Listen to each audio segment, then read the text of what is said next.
Deus não precisa do meu dinheiro. Tá dando meu dinheiro para pastor, é?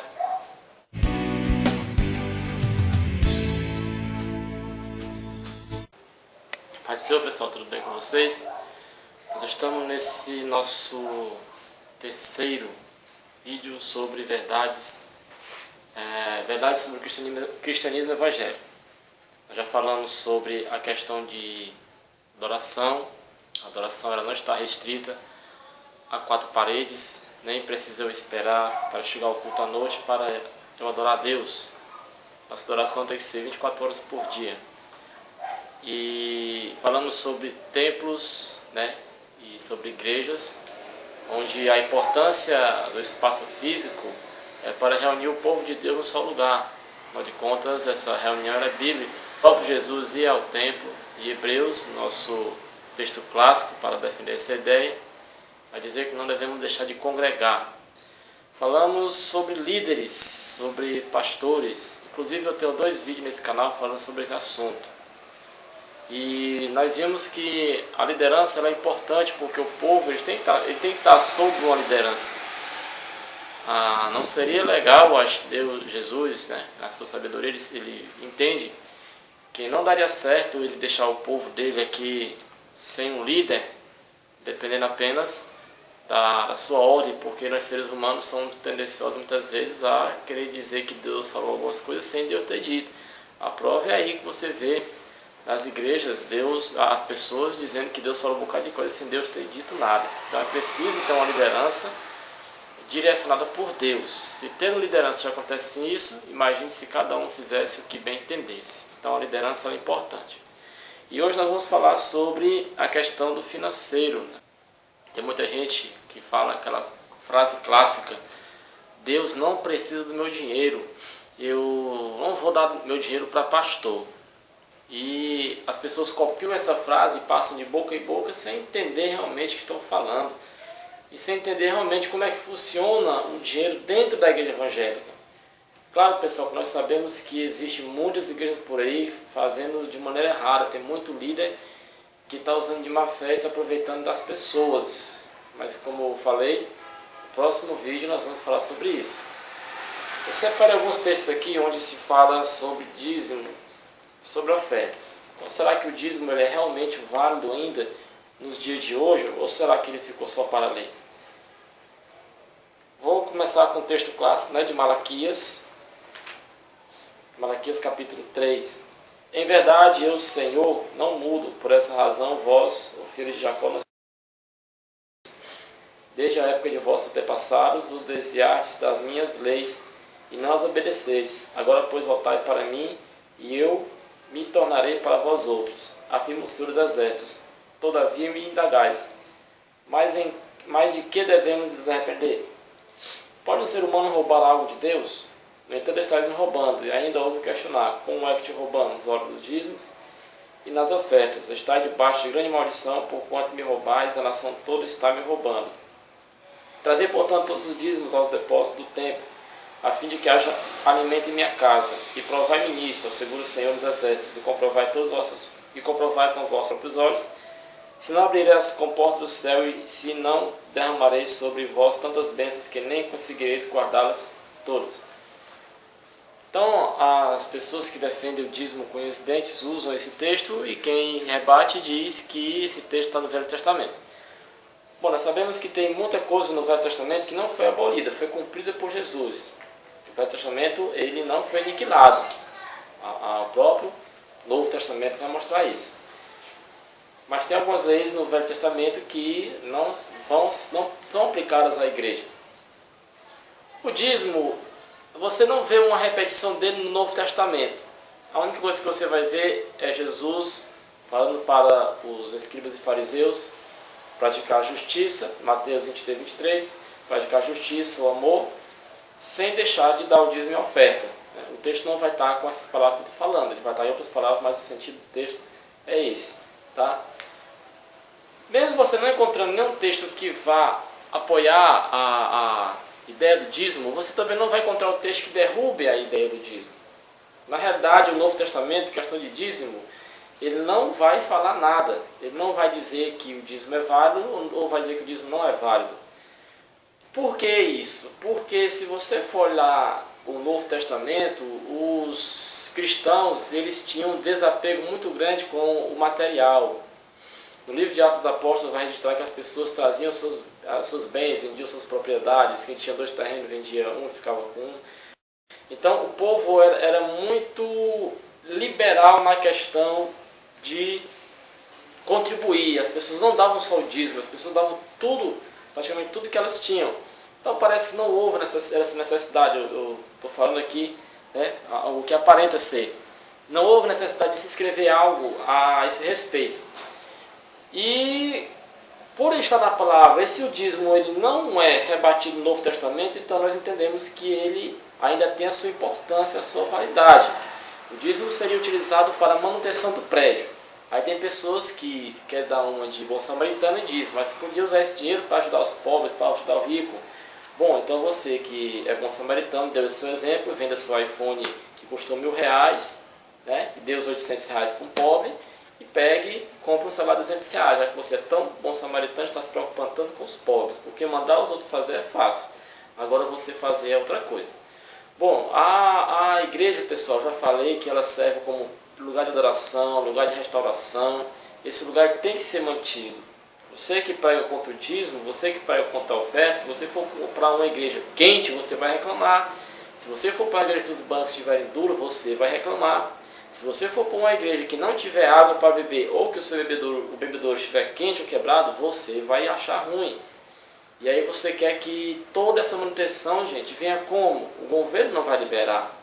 Deus não vai mandar um anjo do céu para poder manter tudo isso. Eu não estou falando de igrejas que roubam, como é que eu posso se aproveitam dos fiéis, não. Eu não vou falar sobre isso em outra ocasião.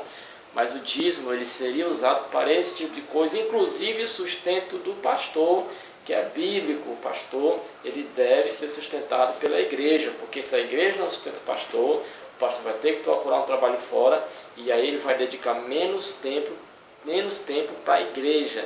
E o correto é o pastor estar à disposição da igreja. A hora que um membro ligar precisando de ajuda, ele está lá à disposição. A própria palavra você vai dizer, aqueles que pregam o evangelho, que vivam do evangelho.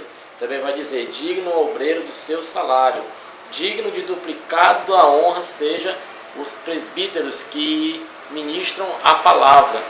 Então a Bíblia vai estar cheia de textos que falam que o pastor, o líder, deve ser sustentado pela igreja. Então esse dia tem que vir algum canto, vem das contribuições, dos dízimos e das ofertas. Não dá o dízimo traz maldição?